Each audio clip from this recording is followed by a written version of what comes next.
आज कुरुक्षेत्र लोकसभा क्षेत्र के इस कार्यकर्ता मिलन समारोह में आए हुए दोनों पार्टियों के बहुत ही वरिष्ठ कर्मठ मेहनतकश कार्यकर्ता साथियों, माताओं, बहनों, पत्रकार सहायता दोस्तों, मेरे से पहले जो वक्ता थे, बोलने वाले थे, उन सब साथियों ने आपके बीच में कांग्रेस का 10 साल का शासन कैसा था, पिछले 10 वर्षों से भारतीय जनता पार्टी का देश और प्रदेश में जो राज बना, उस राज में किस किस्म के हालात रहे, हमें किन किन परिस्थितियों का सामना करना पड़ा, इन सब बातों पे खुल करके मेरे से पहले बोलने वाले साथियों ने चर्चा करी। अगर उन्हीं बातों को दोहराऊंगा तो लंबा समय लगेगा। आप भी काफी देर से बैठे हैं। साथियों, भाजपा ने सत्ता में आने से पहले बड़े बड़े वायदे किए थे और वायदे ऐसे थे, हर आदमी देश के प्रधानमंत्री के उस वक्त कही हुई बात को ये मानता था कि अगर ये जो बातें कही जा रही है, ये वायदे जो हमारे साथ किए जा रहे हैं, अगर ये पूरे कर दिए गए तो देश का हर नागरिक खुशहाल हो जाएगा। आपको याद होगा, नरेंद्र मोदी जी ने सत्ता में आने से पहले खुल करके एक बात कही थी कि अगर हमारी सरकार बनेगी तो कांग्रेस के वक्त में जो पैसा इस देश से लूट करके विदेश के बैंकों में जमा कराया, हम उस काले धन को लेकर के आएंगे और हर व्यक्ति के खाते में 15-15 लाख रुपया जमा करा देंगे। दूसरा बड़ा वायदा किया था, पढ़े लिखे युवाओं के साथ, नौजवानों के साथ, उनसे कहा था 2 करोड़ पढ़े लिखे नौजवानों को हर वर्ष सरकार में नौकरी देने का काम करूंगा। वहीं किसान के साथ वायदा किया था, स्वामीनाथन की रिपोर्ट लागू करूंगा, एमएसपी का कानून बनाऊंगा। इन माताओं और बहनों से कहा था कि मेरी सरकार बनने के बाद घर घर के अंदर गैस के कनेक्शन मुफ्त में देने का काम करूंगा। हर वर्ग के लोगों को लुभाने के लिए वायदे किए गए थे, लेकिन साथियों, वायदे पूरे करने की बजाय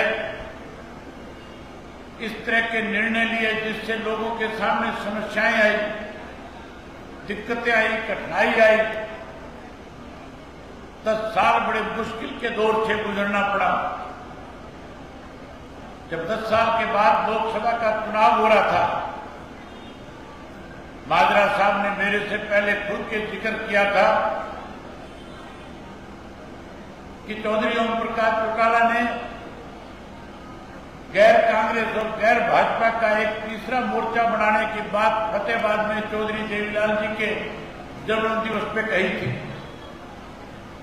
और जब चौधरी ओम प्रकाश चौटाला देश भर के नेताओं से कह रहे थे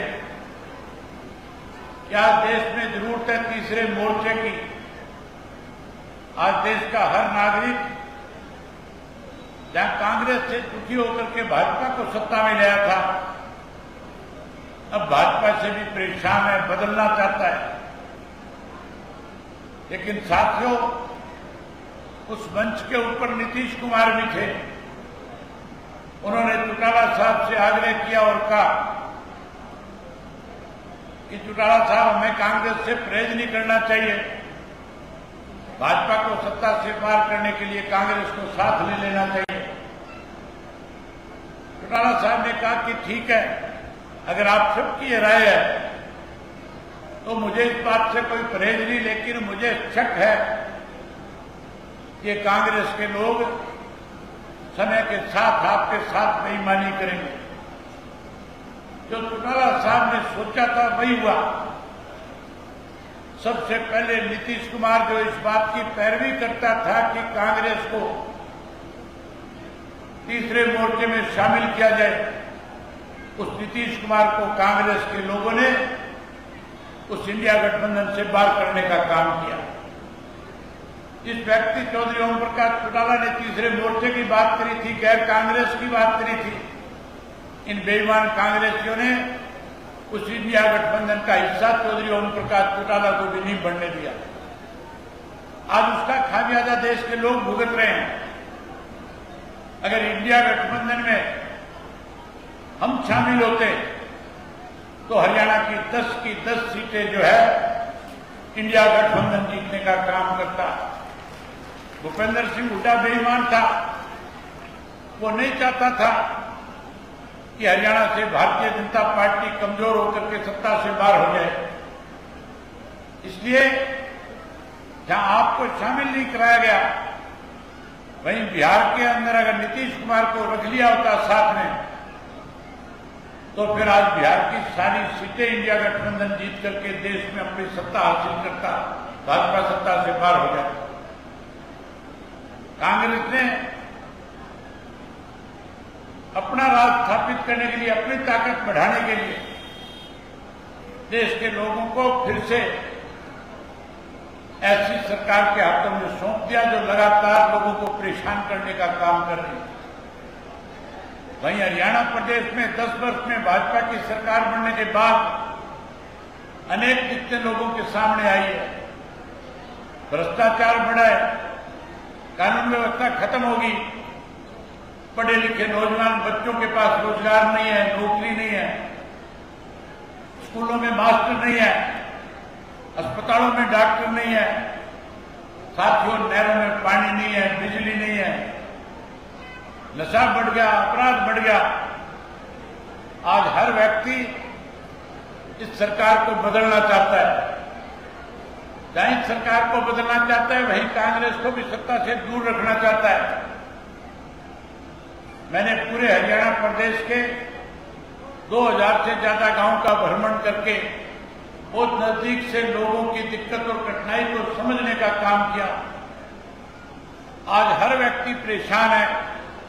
जब परिवर्तन यात्रा लेकर के मैं हरियाणा में निकला था, उस वक्त साथियों बुजुर्गों के साथ बैठ करके जब बात करी, तो बुजुर्गों ने खुल करके कहा कि भाजपा की सरकार बनने के बाद 1,80,000 रुपए का कैप लगा करके हमारी पेंशन काटने का काम किया है। पढ़े लिखे नौजवानों से मिला, उन्होंने कहा कि सरकारी नौकरी नहीं है, रोजगार नहीं है, इसलिए मजबूर होकर के जमीन बेच करके विदेशों में जाने के लिए मजबूर होना पड़ता है। माताओं और बहनों से मिला, पूछा क्या हाल है, कहने लगी पीने का पानी नहीं है, हमारे बच्चे स्कूलों में कैसे पढ़े, मास्टर नहीं है, गांव के अंदर अगर डिस्पेंसरी है, हॉस्पिटल है, डॉक्टर नहीं है, दवाइयां नहीं है। और आगे से यह भी कहा कि हमारे साथ धोखा किया गया, गैस का सिलेंडर मुफ्त देने की बात कही, महंगा कर दिया।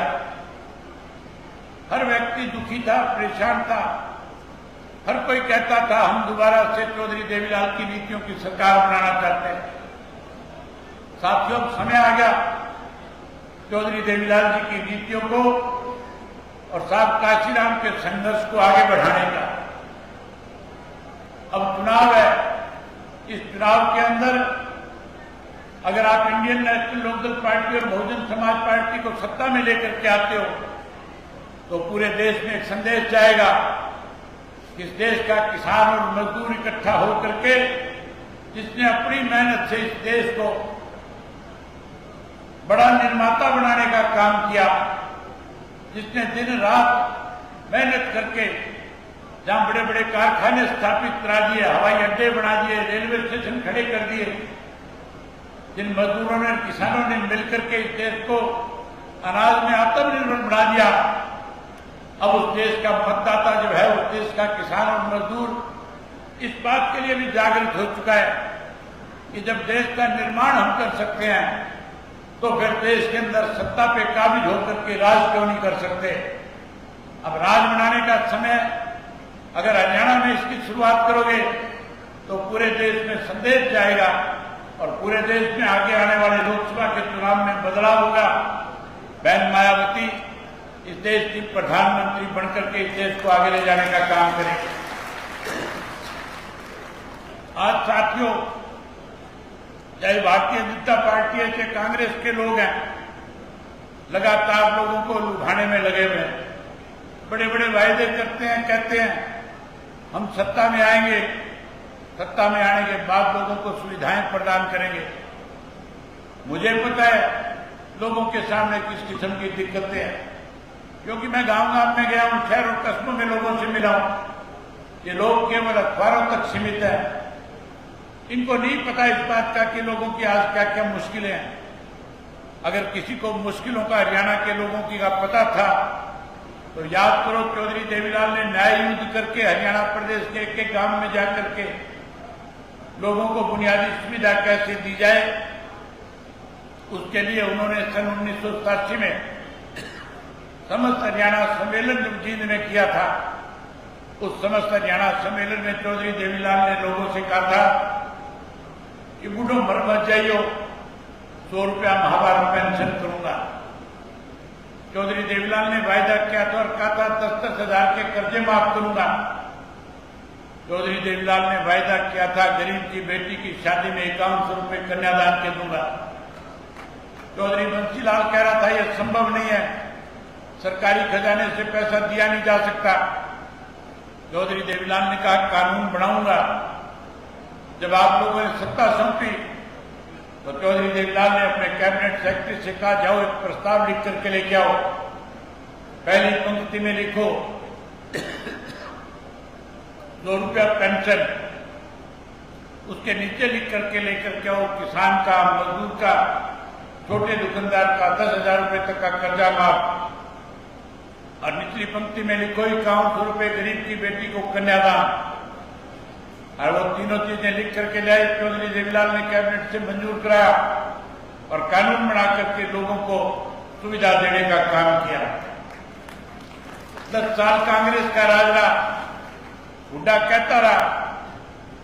उस 10 साल के राज में लोगों को सुविधाएं देने की बजाय चौधरी शेर सिंह जैसे बता रहे थे कि किस तरह से भेदभाव किया गया। केवल सरकार वो तक सीमित थी, बाकी हरियाणा के लोग परेशान थे, दुखी थे, सरकार में अनदेखी हो रही थी।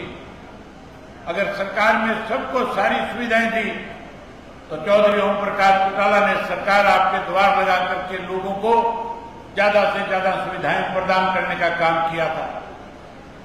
आज साथियों, सत्ता में बैठे लोग, प्रदेश का मुख्यमंत्री रोज नतनिए हर रोजाना नए नए वायदे करता है। हैरानी की बात है, 10 साल राज रहा, 10 साल में ऐसे फैसले लिए थे जिससे लोग परेशान हुए। अब उन फैसलों को बदल रहे हैं। इस बात पे मोहर लगा रही है सरकार कि हमने 10 साल गलत फैसले लेकर के लोगों को परेशान किया। अब हर व्यक्ति बदलना चाहता है। जहां ये लोग वायदा करके कहीं डुबाने की बात करते हैं, इन्होंने कभी भी सत्ता में आने के बाद अपने वायदे पूरे नहीं किए। मैंने नजदीक से देखा और सारी चीजों को समझने के बाद जब हमारा और बहुजन समाज पार्टी का आपस में समझौता हुआ तो हमने बैठ करके फैसला लिया कि अगर सरकार बनेगी तो सरकार बनने के बाद हम लोगों को कौन कौन सी ऐसी सुविधाएं दें जिससे हरियाणा प्रदेश के लोगों की दिक्कत और कठिनाई खत्म हो जाए। हमने आपस में विचार विमर्श किया और विचार विमर्श के बाद फैसला लिया कि हम हर जिले में जाएंगे, हर लोकसभा क्षेत्र में जाएंगे, कार्यकर्ताओं को खुल करके बता करके आएंगे कि हमने आगे क्या करना है, कार्यकर्ताओं की जिम्मेवारी लगा करके आएंगे। आप लोगों को मेरी कई बात पे विश्वास और भरोसा है या नहीं है? आप ये उम्मीद मुझसे करते हो कि सरकार बनने के बाद जो वायदा आज आपके बीच में करके जाएंगे, जो हरियाणा की जनता तक आप लेकर के जाओगे, क्या आप मेरे पे ये भरोसा करते हो कि मैं उन सब वायदों को पूरा करने का काम करूंगा? अगर आपको विश्वास और भरोसा है तो साथियों, सबसे पहला काम जो है, जो पेंशन चौधरी देवीलाल ने 100 रुपया बढ़ाई थी, जिसको 35 वर्ष हो गए, महंगाई बढ़ गई है, हम उस पेंशन को बढ़ाएंगे। 7500 रुपया बुजुर्ग को मान सम्मान की पेंशन देने का काम करेंगे। पेंशन बढ़ाएंगे, पेंशन सम्मान पेंशन देंगे। वहीं साथियों, अब तो 60 वर्ष के बुजुर्ग को पेंशन मिलती है, हम उसकी आयु सीमा कम करके 58 वर्ष के बुजुर्ग को पेंशन देने का काम करेंगे। अगर सरकार में कर्मचारी 58 वर्ष की आयु में रिटायर होता है तो फिर हम अपने बुजुर्गों को मान सम्मान के रूप में 65 वर्ष, अपने 58 वर्ष की आयु में उनको पेंशन का पैसा देंगे। वहीं बेरोजगारी बढ़ गई, बच्चे पलायन कर रहे हैं, विदेशों में जा रहे हैं। हम हर घर में एक बच्चे को, चाहे वो लड़का हो चाहे लड़की हो, जो पढ़ा लिखा होगा उसको सरकारी नौकरी देने का काम करेंगे। जो कोई नौकरी से वंचित रह जाएगा उसे मायूस नहीं होने देंगे। जब तक उसको रोजगार नहीं मिल जाएगा, नौकरी नहीं मिल जाएगी, 21,000 रुपया उसको सम्मान भत्ता देने का काम करेंगे। ये माताएं बहनें बैठी है, मोदी कहता था गैस का सिलेंडर मुफ्त में दूंगा, अब महंगा हो गया। हुड्डा कहता है 500 का दूंगा। जब हुड्डा की सरकार थी तब हुड्डा ने कभी गैस का सिलेंडर सस्ते में देने की बात नहीं कही। तब तो कांग्रेस के राज में महंगाई बढ़ी थी, गैस के सिलेंडर की कीमत बढ़ती जा रही थी, उसे रोकने का प्रयास नहीं किया गया।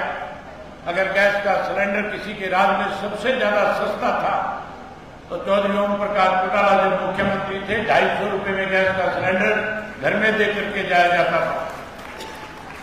अब आप राज बनाओ, आप मुफ्त में देने का काम करेंगे। गैस का सिलेंडर मुफ्त देंगे, भाई गृहिणी को रसोई के खर्च के लिए किसी के सामने हाथ ना फैलाना पड़े, 1100 रुपये आपके खाते में हर महीने डालने का काम करेंगे। वहीं उसके साथ साथियों मुफ्त पानी देंगे। चौधरी ओम प्रकाश चौटाला मुख्यमंत्री थे, टूटी लगाई थी, गली में पानी दिया जाता था। हम दोबारा फिर सबक पानी का प्रबंध करेंगे, मुफ्त में पानी देंगे। वहीं पानी मुफ्त के साथ साथ आज भाजपा वाले, कांग्रेस वाले बिजली के 200, 300, 500 यूनिट कम करने की बात करते हैं, फ्री में देने की बात करते हैं। चिंता करने की जरूरत की सरकार बनाओ। हर डोमेस्टिक में हर घर को घर के ऊपर सोलर का पैनल लगा करके मुफ्त में बिजली देने का भी वायदा करते हैं। वहीं उसके साथ साथ अच्छी शिक्षा का प्रबंध करेंगे और अच्छी शिक्षा के साथ हर बच्चे को मुफ्त में शिक्षा प्रदान करने का भी काम करेंगे।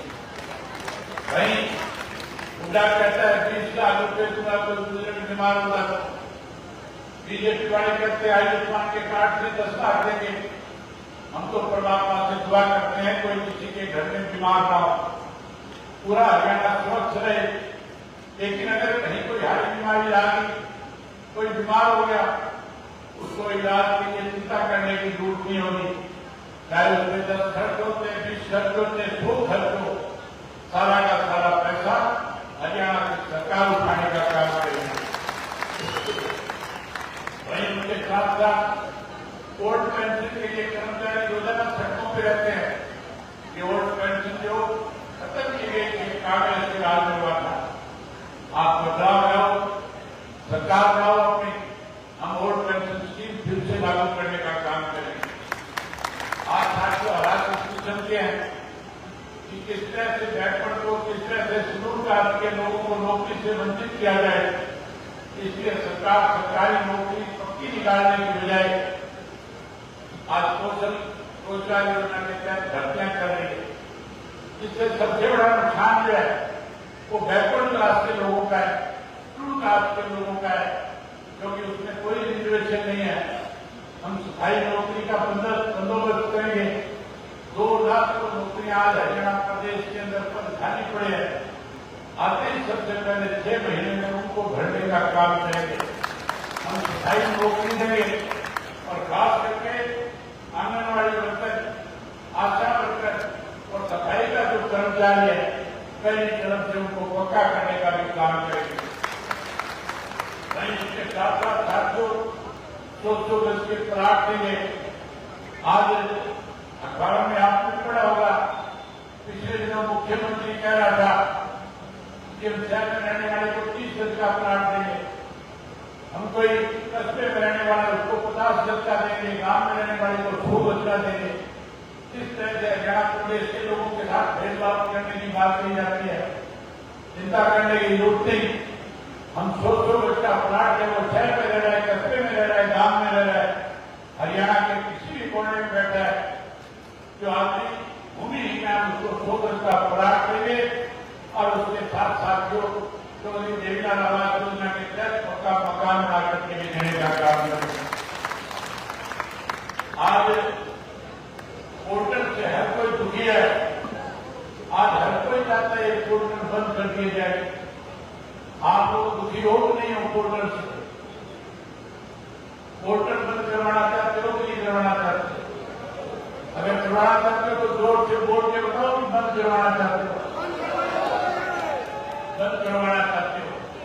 आप सरकार बनाओ, जहां पोर्टल बंद करेंगे वहीं राशन कार्ड बना करके देंगे, उसी से सारी सुविधाएं हरियाणा प्रदेश के हर नागरिक को मिलेगी। वहीं उसके साथ साथ अपनी राजधानी बनाएंगे, अपना हाईकोर्ट बनाएंगे। चंडीगढ़ के अंदर जो हमारा 40% का हिस्सा है वो हिस्सा भी लेकर के रहेंगे, वहीं अपनी राजधानी बनाने का काम करेंगे। ये साथियों सारी बातें तब संभव है जब आप सब मिलकर के अभी से आने वाले चुनाव तक 1 तारीख तक लगातार लोगों से संपर्क करो, लोगों में विश्वास पैदा करो। जहां लोगों का मन नहीं तो वहीं उन्हें इस बात का विश्वास को भरोसा दिलाओ कि जो बातें हम आज आपके बीच में क्या करते जा रहे हैं, हमारी सरकार बनने के बाद पहली तरफ से पूरा करने का काम करें। साथियों पिछले दिनों डिबेट थी, वो डिबेट के अंदर अलग अलग पार्टियों के नेता आए थे। इंडियन नेशनल लोकल पार्टी की तरफ से चौधरी रामपाल माजरा जी गए हुए थे, भारतीय जनता पार्टी की तरफ से उनका नेता है, उनका कांग्रेस का उदय भाग बैठा था। सबसे पूछ रहे थे सरकार किसकी बनेगी, कांग्रेस वाला अपना दावा कर रहे थे, भाजपा वाले अपना दावा कर रहे थे। जब माजरा जी से पूछा गया कि माजरा जी आप क्या कहना चाहोगे, माजरा जी ने कहा कि चले चश्मा लगा के चलेगा हाथी, उड़ेगी धूल, ना रहेगा पंजा ना रहेगा फूल। तो साथियों अब समय आ गया बदलाव लाने का। चौधरी ओम प्रकाश चौटाला एक बात खुल के कहते थे, जहां भी वर्करों के बीच में जाते थे, ये कहते थे रात मांगने से नहीं मिला करता, रात सबको छीना जाता है। अब छीनने का समय आ गया, अपना राज बनाने का समय आ गया, गरीब और मजदूर की किसान की ताकत को आगे बढ़ाने का समय आ गया। मैं उम्मीद करूंगा कि जहां आप अपना राज बनाने के लिए अपने पूछोगे, भाई 25 सितंबर को चौधरी देवीलाल जी का जन्मदिन है, हम हर साल बहुत धूमधाम के साथ मनाते हैं। इस साल भी हमारा फैसला है जीत जिले की उजाड़ा मंडी में मनाएंगे और इतना बड़ा सम्मान दिवस होगा, बहन मायावती मुख्य अतिथि के रूप में आएगी। जहां आएंगी भाई 25 सितंबर को इतनी बड़ी संख्या में आ जाओ कि हर पत्रकार, हर अखबार, हर मीडिया, सोशल मीडिया हर बड़ी जगह से कि हरियाणा प्रदेश के अंदर Bahujan Samaj party, Indian national local party सत्ता की तरफ बढ़ गई, सत्ता पे काबिज होगी, भाजपा को कांग्रेस